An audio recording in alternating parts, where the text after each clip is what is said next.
There is another seer whose chilling predictions continue to echo down the centuries. He is Saint Malachi, canonized in 1190. Malachi was a reforming Catholic prelate born in Armagh in 1094.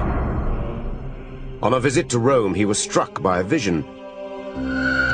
Before him appeared a series of Latin phrases identifying the 111 popes who would rule the Catholic Church until the end of time. He uttered 111 Latin mottos, which are supposed to represent the nature, the name, or destiny, or the coat of arms of every pope until Judgment Day. Many of the phrases are considered too precise to be the results of chance. John the 23rd, the 107th Pope in the prophecy, is referred to as Pastor et Nortam, priest and sailor. Before becoming Pope in 1958, he was the Patriarch of Venice. Paul VI is Flos Floram, flower among flowers. His coat of arms is a lily among lilies. John Paul II, who is called De Labora Solis in the prophecies, which means the sun's eclipse, the sun's labor. He is the only pontiff on the list that was born on an eclipse and later entombed during an eclipse. And the 111th, the final Pope in the prophecy? De Gloria Olivae, from the glory of the olive. That's the current Benedict XVI. At the end of the list, Malachi is said to have uttered a final doom-laden phrase, this one unnumbered. During the final persecution, the seat of the Holy Roman Church will be occupied by Peter the Roman, who will feed the sheep in many tribulations, after which the seven-hilled city will be destroyed, and the terrible judge will judge his people. The end.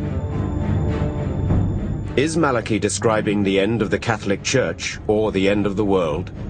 Is Peter the Roman the last pope who will follow the current pontiff, Benedict XVI? Some experts consider that since the motto is unnumbered, they are actually one and the same. Now, the next thing I want to talk to you about is not really a biblical prophecy, but I still think I have to talk to you about it.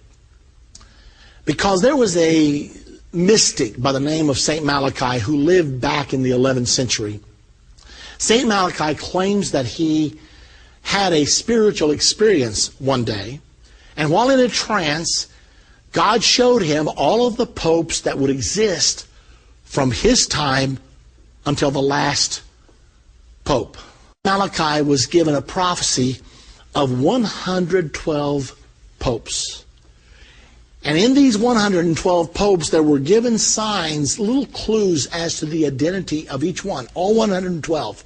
Well, the writings of Malachi were stored away in a vault by one of the popes for about 300 years. They didn't have printing presses in those days, so the possibility of circulating the writings of St. Malachi were very small. But when Gutenberg invented the printing press, all of a sudden someone printed the prophecies of St. Malachi.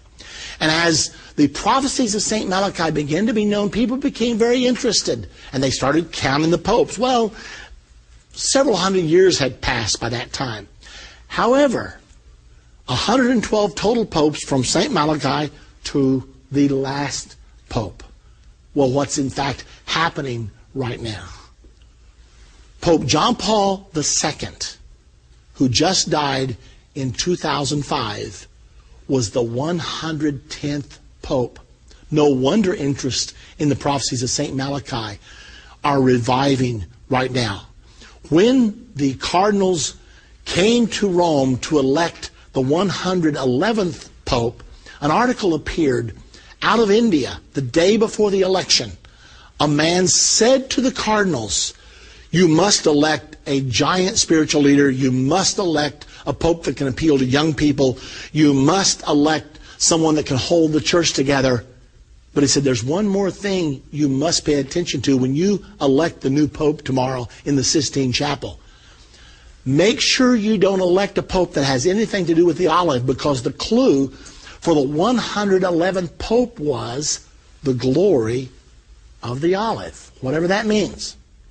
Well, The conclave was held, the white smoke came out of the Sistine Chapel chimney, and the word went out, we have a pope. When the identity of the pope was disclosed, it was Cardinal Ratzinger of Germany. And everybody thought, glory of the olive.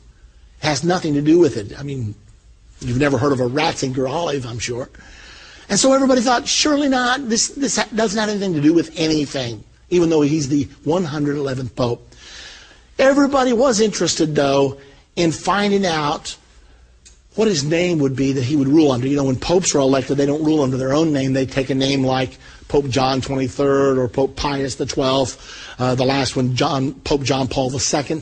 So everybody wondered, how will Cardinal Ratzinger rule the church? What name?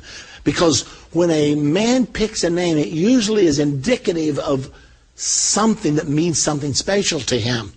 Well, the announcement was made the next day that the Pope would rule under the name of Benedict XVI.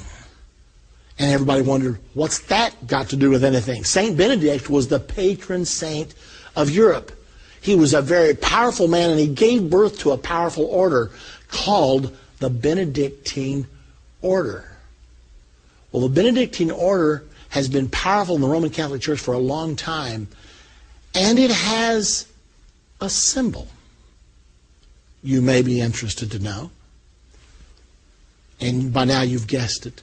The symbol of the Benedictine order is the olive. So he chose the glory of the olive. Now that he's the Pope representing the Benedictine order. So the question has to be asked, are we right now watching the 111th Pope? Now the prophecy says that in the days of the 112th Pope, Rome will be destroyed. Well, the prophecies of the Bible. I don't know what to say about the prophecies of St. Malachi. I don't know whether I believe them or don't. I'm simply telling you that if this is coincidence, it's very coincidental. But I do know this. The Bible says that right at the time of the Battle of Armageddon, the city of Rome is going to be destroyed. And that's what it says happens at the 112th Pope. Now, it's really interesting that this Pope just elected was elected at the age of 75. The cardinals chose an older pope on purpose because Pope John Paul II had ruled the church for so long that he had totally changed the texture of the church. They felt like they did not want a pope that would rule for a long time, so they picked a man 75 years of age. Today he's 76 years of age. So how long will he rule? If in fact he is the next to the last pope, and all the other signposts that we're talking about today are coming to pass right now, then perhaps St. Malachi was on to something. Perhaps the next pope will be the last pope. Now remember, in the St. Malachi prophecy, it says the last pope will be Peter the Roman. Now whatever that means, apparently he's going to be a person from Italy. We've had two popes in a row not from Italy. The first two popes not from Italy in 455 years. All of a sudden, it looks like if St. Malachi's prophecy is correct, and I can't tell you whether it is or not. It's not biblical. It's just something that happened. But if in fact it is correct, after this pope dies, the next pope elected will preside over the destruction of the city of Rome. Several times in the book of Revelation, Rome is referred to as Mystery Babylon. Revelation 17, Mystery Babylon is called the City of Seven Hills. Rome is the city of seven hills. And the destruction of the city of Rome is mentioned several times in the book of Revelation. And that's what St. Malachi said. So here we are. You got St. Malachi's word, which you have to take with a grain of salt. But you got the Bible that you can take to the bank. And it's telling us, you and me, that we're getting closer and closer to the second coming. I think the sign says 8 miles to Indianapolis.